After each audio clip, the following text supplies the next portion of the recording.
dear students, today's class we are going to study about the module 3 and today's topic is properties of lubricants.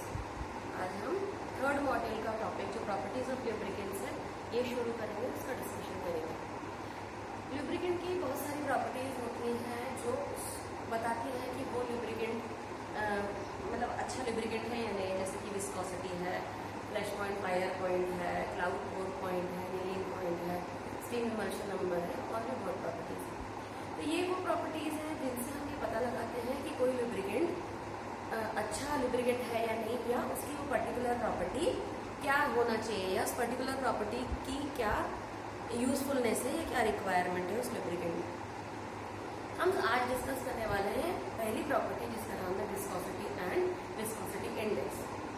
जैसे आप पहले से पढ़ते हुए आए हैं, आपको मालूम होगा विस्कोसिटी क्या होती है, लेकिन हम डिस्कस करेंगे। Viscosity is the property of liquid by which liquid offers resistance to its own flow. Viscosity किसी भी लिक्विड की वो प्रॉपर्टी है जिससे कि लिक्विड खुद के फ्लो होने में रेजिस्टेंस ऑफर करता है, मतलब लिक्विड खुद बहने में जो रेजिस्टेंस फील करेगा या रेजिस्टेंस ऑफर करेगा जिसके कारण लिक्विड का फ्लो कम होगा, वो प्रॉपर्टी विस्कोसिटी कहलाती है। जैसे कि लिक्विड जब फ्लो होता है तो वो लेयर्स के फॉर्म में फ्लो होता है। जब इसकी इंटरनल लेयर्स जो होती हैं, ये लेयर्स आपस में एक दूसरे पर रेजिस्टेंस ऑफर करती हैं या एक दूसरे को बहने से रोकती हैं, तो उस पर्टिकुलर लिक्विड की विस्कोसिटी हाई होगी, मतलब कि वहाँ पर ज़्यादा रेजिस्टेंस है तो लिक्विड स्लोली मूव करेगा और उसकी विस्कोसिटी हायर होगी। तो किसी भी लिक्विड की फ्लोएबिलिटी और विस्कोसिटी एक दूसरे की इनवर्स प्रॉपर्टीज हैं। अगर कोई लिक्विड हाईली विस्कस है then its flowability is low. जैसे कि रिलेशन से आपको दिख रहा है कि viscosity is inversely proportional to flowability. अगर लिक्विड तेजी से फ्लो हो रहा है मतलब उसकी विस्कोसिटी कम है, और अगर लिक्विड स्लोली फ्लो हो रहा है मतलब उसकी विस्कोसिटी हायर है। इस तरह से हम फ्लोएबिलिटी और विस्कोसिटी के बीच का हमने रिलेशन देखा। अभी अब हम बात करें अगर टेम्परेचर की, तो टेम्परेचर का इफेक्ट विस्कोसिटी पर क्या पड़ता है। अगर हम अभी एग्जाम्पल की बात करते हैं, जैसे कि आपने एग्जाम्पल लिए, दो एग्जाम्पल हम लें, कोई भी दो डिफरेंट विस्कस लिक्विड्स के एग्जाम्पल। नॉर्मली हम हनी ले सकते हैं, Honey which is of high viscosity. Honey की विस्कोसिटी बहुत हायर होती है। विस्कोसिटी को हिंदी में श्यानता या विस्कासिता भी कहते हैं। हनी की विस्कोसिटी हायर होती है, और आप उसको कंपेयर कर सकते हो किसी ऑयल की विस्कोसिटी से। मान लीजिए हमने लिब्रिकेटिंग ऑयल ले लिया, टूटी ऑयल, इंजन ऑयल कोई भी लिया, उसकी विस्कोसिटी कम होती है। तो शहद जो होता है वो गाढ़ा होता है और बहुत धीमी गति से बहता है, जबकि जो ऑयल्स होते हैं दे फ्लो फास्ट। अगर हम दो डिफरेंट विस्कस लिक्विड्स की बात करें, ऑयल्स की बात करें, तो ग्राउंडनट ऑयल या मस्टर्ड ऑयल, इन ऑयल्स का कंपैरिजन अगर हम करते हैं टूटी ऑयल और गियर ऑयल से, तो गियर ऑयल, इंजन ऑयल जो होते हैं टूटी ऑयल्स, इनकी विस्कोसिटी हायर होती है, जबकि ग्राउंडनट की विस्कोसिटी कम होती है। ग्राउंडनट का ऑयल पतला होता है, विस्कोसिटी कम होती है।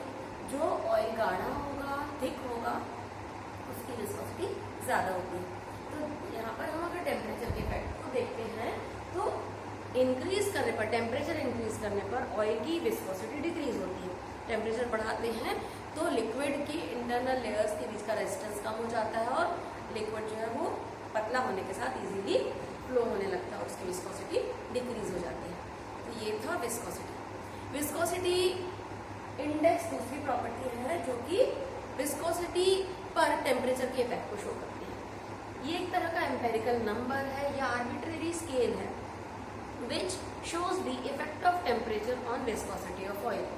ऑयल की विस्कोसिटी पर टेम्परेचर का क्या प्रभाव पड़ता है, टेम्परेचर का क्या इफेक्ट होता है, उसको विस्कोसिटी इंडेक्स से मेजर किया जाता है। विस्कोसिटी इंडेक्स के लिए जो फॉर्मूला होता है, that formula is viscosity index is equal to L-U/L-H/100। यहाँ पर विस्कोसिटी इंडेक्स की वैल्यूज ली गई हैं और L और H क्या है अभी मैं आपको बताने वाली हूँ। सबसे पहले हम बात कर लेते हैं टाइप्स ऑफ विस्कोसिटी इंडेक्स के। विस्कोसिटी इंडेक्स दो प्रकार के होते हैं, लो विस्कोसिटी इंडेक्स और high viscosity index. Low viscosity index का मतलब होता है कि टेम्परेचर का प्रभाव विस्कोसिटी पर कम पड़ना। इफेक्ट ऑफ टेम्परेचर, अगर कोई भी लिक्विड टेम्परेचर से कम अफेक्टेड होता है या that shows the relative effect of temperature on the viscosity. Temperature बढ़ाने पर अगर विस्कोसिटी एकदम से डिक्रीज हो जाती है, कम हो जाती है, तो हम कहेंगे वो पर्टिकुलर ऑयल जो है लो विस्कोसिटी इंडेक्स ऑयल है। अगर विस्कोसिटी पर टेम्परेचर का इफेक्ट कम पड़ता है, मतलब कि टेम्परेचर इंक्रीज होने पर भी विस्कोसिटी स्टेबल रहती है या चेंज नहीं होती है, हम ये कहेंगे कि वो oil high viscosity index oil है।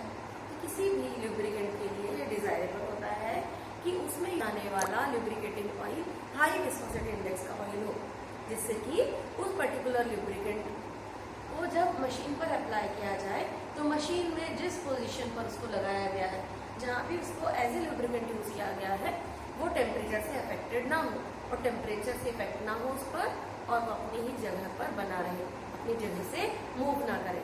अगर टेम्परेचर से इफेक्ट पड़ने पर वो ऑयल पतला होकर बह जाएगा तो मशीन के पार्ट्स जो है वो ज्वाइन हो जाएंगे एक दूसरे के साथ, फ्रिक्शन प्रोड्यूस करने लगेगी मशीन, और मशीन में बहुत सारे वेयर एंड टेयर हो सकते हैं। इसलिए किसी भी गुड ल्यूब्रिकेटिंग ऑयल का विस्कोसिटी इंडेक्स हाई होना चाहिए। ये जो फॉर्मूला है इसमें हमने L माइनस U गुना L minus H into 100 formula लिया हुआ है। यहाँ पर L वैल्यू जो है ये शो करती है लो विस्कोसिटी स्टैंडर्ड जो गल्फ ऑयल होता है, low viscosity standard gulf oil की 100 डिग्री फ़ारेनहाइट पर वैल्यू। H जो है हाई विस्कोसिटी स्टैंडर्ड जिसका नाम है पेनिसिलिन ऑयल, उसकी 100 डिग्री फ़ारेनहाइट पर वैल्यू, और U जो है ऑयल अंडर टेस्ट की 100 डिग्री फ़ारेनहाइट पर वैल्यू। तो ये तीन वैल्यूज हैं। VI shows the viscosity index of unknown oil. हमको जिस ऑयल का विस्कोसिटी इंडेक्स निकालना है उसको हम VI से डिनोट करते हैं। इन सब वैल्यूज को रखने के बाद उसको 100 से मल्टीप्लाई करते हैं तो हम विस्कोसिटी इंडेक्स फाइंड कर सकते हैं। इस पर बेस्ड एक न्यूमेरिकल है जो कि कई बार एग्जाम में पूछा जाता है। तो आज के लिए इतना काफ़ी है। अगली क्लास में हम नेक्स्ट प्रॉपर्टी का डिस्कशन करेंगे। Thank you.